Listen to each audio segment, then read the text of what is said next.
From fried chicken served at the White House table to a president who couldn't stop snacking on jelly beans, America's leaders had some truly surprising favorites. These weren't gourmet dishes from fancy chefs, but the comfort foods and classic American meals that shaped their daily lives. The same kinds of dishes many of us know and love. In this countdown, we'll explore 25 beloved American foods our presidents couldn't resist. Some may feel nostalgic, others will surprise you. And wait until you hear which president had the sweetest tooth of them all: jelly beans. Colorful, chewy, and full of sugar, jelly beans aren't just candy, they're little pieces of nostalgia. Ronald Reagan always had jars of them nearby, but they weren't just for a sweet tooth. He first leaned on them while trying to quit smoking, turning candy into a coping trick. By his inauguration in 1981, over 3 tons of jelly beans had been shipped in, making them part of political history. His favorite flavor? Licorice, of course. Simple, colorful, and addicting, jelly beans prove that sometimes the quirkiest snacks carry the biggest stories. Be honest, what's your favorite jelly bean flavor? Is it licorice like Reagan or something sweeter? Grilled cheese sandwiches. Melted cheese binding golden crusts. Grilled cheese gave melted fluff to the ultimate Depression comfort food. It was cheap, filling, and simple, keeping families warm on a cold day. Franklin D. Roosevelt enjoyed grilled cheese so much that he made it a steadfast of his White House, teaching us all that even the highest tier of society relied on simple comfort. No matter where it's served, fancy table or diner counter, grilled cheese remains the go-to American breakfast and late-night snack. What about you? Do you still make grilled cheese at home? Or does it remind you of your childhood? Tenderloin with Jezebel sauce. This meal has personality. The robust combination of pineapple, apple, horseradish, and black pepper in the Jezebel sauce gave the tenderloin a fiery sweet punch that went well with it. This kind of flavor fusion was daring, even scandalous, in contrast to the common food of the 19th century. It was approved by Andrew Jackson, adding a touch of the South to the presidential table. The sauce was as humorous as it was authoritative, as its name implies. By the way, if you're enjoying these presidential food favorites, don't forget to hit the like button and subscribe. It really helps us bring you more nostalgic stories like this. French vanilla ice cream. Thomas Jefferson was an early American who loved ice cream before there were ice cream trucks or store tubs. He brought French-style vanilla ice cream back to the United States after his trip to Paris, even writing the country's first known documented recipe for it. It was a hit right away since it was creamy, decadent, and unusual for its time. In addition to enjoying it, Jefferson contributed to the establishment of ice cream as a quintessential American dessert. Corn cakes. Rustic, filling, and built on America's favorite grain, corn cakes were Abraham Lincoln's comfort food. They were made with cornmeal, eggs, and milk, and they cooked quickly while remaining filling for extended periods of time.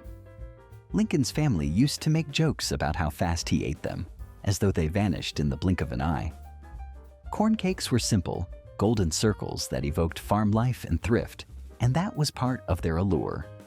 They continue to be a mainstay of Midwestern and Southern dinners, tying contemporary kitchens to the simplicity of Lincoln's era. Do corn-based dishes like this remind you of your own family dinners? Sauerkraut. Sharp, tangy, and bursting with flavor, sauerkraut was one of the first ethnic foods to make it onto the presidential menu. Made of fermented cabbage, it carried Old World tradition right into American kitchens. James Buchanan enjoyed it at a time when many households were still wary of strong foreign flavors. It wasn't just a side dish. It was an embrace of cultural exchange. Sauerkraut is as useful as it is delicious, as a bite of it slashes through rich foods. From simple crock jars to fine dining menus, it continues to be a meal that unites flavor and heritage. Have you ever made sauerkraut yourself? Or do you prefer it straight from a jar? Cheeseburger pizza. 2 American icons combined on one plate. Cheeseburger pizza is exactly what it sounds like, Juicy ground beef, melted cheese, pickles, and sauce, all layered on a pizza crust. It's playful, indulgent, and a little over the top, which made it a favorite for George W. Bush. But he wasn't settling for greasy takeout. He had White House chefs whip it up from scratch. The dish is pure Americana, part fast food, part comfort food, and entirely fun. Proof that sometimes the best meals don't take themselves too seriously. Spoon bread. Spoon bread is a soft, custard-like cornbread dish that's more airy than the dense loaves we know today. Made with cornmeal, milk, eggs, and butter, it's baked until it has a pudding-like center that requires a spoon to serve. Legend has it, the dish was accidentally invented in Monroe's kitchen when cooks experimented with cornmeal mush and ended up with something between bread and souffle.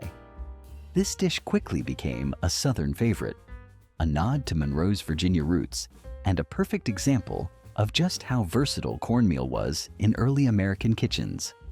Squirrel stew. Squirrel stew was a staple on the frontier in the early 19th century. Simple root vegetables like potatoes, carrots, and onions were used to boil squirrel flesh. Sometimes they'd toss in a bit of flour to thicken it up and add herbs to tone down the strong gamey flavor. For homesteading families in the frontier, squirrels were an easy-to-find and essential food source. To appeal to average Americans, William Henry Harrison served this hearty dish during his campaign rallies, Virginia ham. Virginia ham is known for its distinct flavor because it is made using a traditional salt curing method and is slowly smoked over hickory wood. The meat, usually from heritage breeds, develops a salty sweet flavor over months that was highly prized in the South. James Madison frequently served it at parties because he saw it as a true Virginia delicacy. Preparation involved soaking the cured ham to remove excess salt before roasting or boiling. This labor-intensive method produced a rich, flavorful centerpiece that symbolized Southern pride and hospitality. Callus, fried rice dumplings. Callus are sweet, deep-fried cakes made primarily of cooked rice mixed with flour, sugar, eggs, and spices such as nutmeg or cinnamon. The batter used may be flavored with yeast and were more than likely light to permit the fried dough to be shaped as small cakes, like beignets, that were fried until golden and dusted with powdered sugar. Callus were popular in New Orleans and, like beignets, sold on the street corners for breakfast or a snack. Zachary Taylor, who became fond of them during his time in Louisiana, supposedly ate them almost every day despite their density. Filet-o-fish. A breaded white fish patty, usually pollock, is served on a steamed bun with tartar sauce and a slice of processed cheese in the 1960s.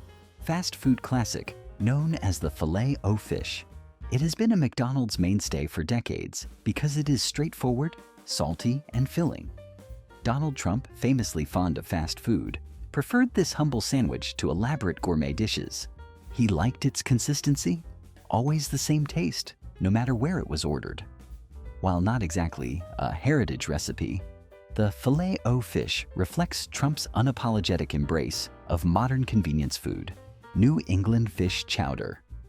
In New England fish chowder, pieces of fresh white fish or clams are combined with diced potatoes, onions, and salt pork or bacon for richness. Chowder has a creamy mouthfeel because it is often mixed with milk or cream. Kennedy, who openly embraced his Massachusetts lineage, loved the chowder so much, it became synonymous with his public story. Chowder represented coastal New England's robust, fresh, and uncomplicated traditions. Chowder is typically accompanied by bread or oyster crackers, and much like many of the other menu items, barbecue, beef, and pork. In Texas, barbecue is more of a ritual than a recipe, and Johnson made it a presidential dining experience. He preferred hog and beef brisket that had been pit-smoked, seasoned with dry rubs, then cooked slowly over mesquite wood until it was tender. Tangy, spicy, or tomato-based barbecue sauces were frequently offered alongside the food. In order to introduce guests to real Texas barbecue, LBJ would bring famous pitmasters to the White House. It was more than just cuisine. It was a cultural statement that highlighted the robust tastes of his native state. Ham and cornbread. During Polk's time, ham and cornmeal were a simple yet incredibly filling Southern staple. In contrast to cornbread, which was cooked with pounded cornmeal, buttermilk, eggs, and a small amount of lard and baked in cast iron skillets for a golden crust. Ham was frequently salt-cured and pan-fried or roasted. It was a Southern favorite because of the way the crumbly, slightly sweet bread complemented the salty richness of the ham. Pot roast with red cabbage. Gerald Ford's fondness for substantial, straightforward comfort food was a reflection of his Midwestern upbringing. According to his presidential library, one of his top 5 favorite dinners was pot roast, served with tart red cabbage. The juicy, tender, slow-braised beef, along with the mildly sweet vinegar cabbage, is the dish which embodies the rustic, elemental character of Michigan cuisine. Home-cooked meals were an emotional constant, even while Ford was in the White House. He had grown up eating them. It wasn't fancy fine dining. Corn on the cob. Rutherford B. Hayes had a simple but serious obsession. Corn. From fritters to soups, it was served in every form possible, but corn on the cob was his true favorite. Butter-slathered, steaming cobs were a staple at the Hayes White House table, to the point where staff joked that the kitchen practically ran on corn. It was a humble dish compared to other presidential favorites, but it reflected Hayes's down-to-earth tastes and Ohio upbringing. Caramel tomatoes.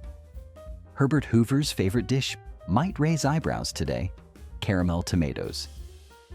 Ripe tomatoes were baked with sugar until blistered and syrupy, creating a sweet-sour flavor combination that was uniquely Depression-era comfort food. Though unconventional to modern palates, Hoover loved them so much that his White House chef created a special recipe just for him. This dish reflected both his adventurous taste and the frugal, resourceful cooking style of the era. Red flannel hash. Red flannel hash, a substantial breakfast consisting of mashed potatoes, onions, and vibrant red beets, was how William McKinley began his days. Because the beet juice gave everything a rose hue that resembled an old-fashioned flannel shirt, the dish gained its name. According to McKinley, this New England mainstay was satisfying, useful, and cozy, the epitome of American dining in the late 19th century. More than just a breakfast, it served as a link to history and provided the energy required to meet the responsibilities of the presidency. Chicken enchiladas. Bill Clinton's Arkansas upbringing shaped his lifelong love of Southern and Southwestern food, with chicken enchiladas at the top of his list. Soft tortillas filled with seasoned chicken, smothered in a rich sauce, and baked to perfection. It was indulgent, yet still light enough to win his doctor's approval as a protein source. Above all, Clinton's preference for the dish demonstrated how Tex-Mex food has influenced American culture more broadly. Cornbread with sorghum. Harry Truman, proud of his Missouri roots, famously preferred cornbread drizzled with sorghum syrup over the fancy 5-star meals White House chefs tried to serve. Cornbread was a straightforward, golden, and satisfying food that felt familiar.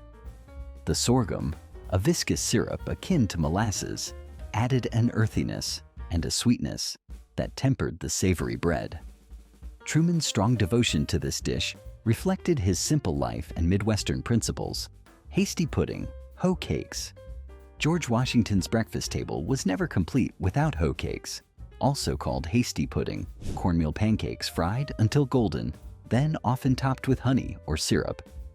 These simple cakes became so much associated with him that people gave them the nickname Washington's breakfast. As the first president of America, Washington's tastes and preferences reflected traditional colonial staples, cornmeal being a diet fixture. For Washington, they were more than food. They were a part of his daily ritual that brought comfort to an already tumultuous situation in the world. Cottage cheese. One strange item that made Richard Nixon famous was cottage cheese. He consumed it so frequently, often with melon or pineapple, that reporters made fun of it and even wrote satirical poems about it. Nixon liked it, because it was convenient, light, and high in protein, making it easy to eat on hectic days. Other presidents ate sophisticated spreads, but Nixon found solace in this humble, straightforward dish.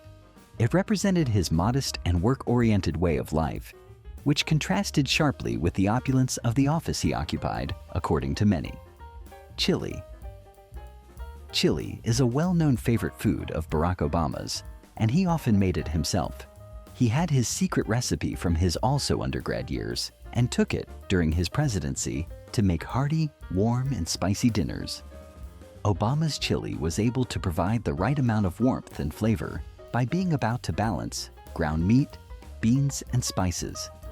The very fact that he could make it from start to finish rather than most presidential favorites that require a whole culinary staff demonstrated his down-to-earth personage. Do you have your own secret chili recipe at home? From grilled cheese to chili, these dishes prove that behind the big speeches and historic moments, presidents were just people with cravings like the rest of us. If you enjoyed this trip down memory lane, please give this video a like, subscribe for more classic food stories, and share your favorite retro dish in the comments. I'd love to read them.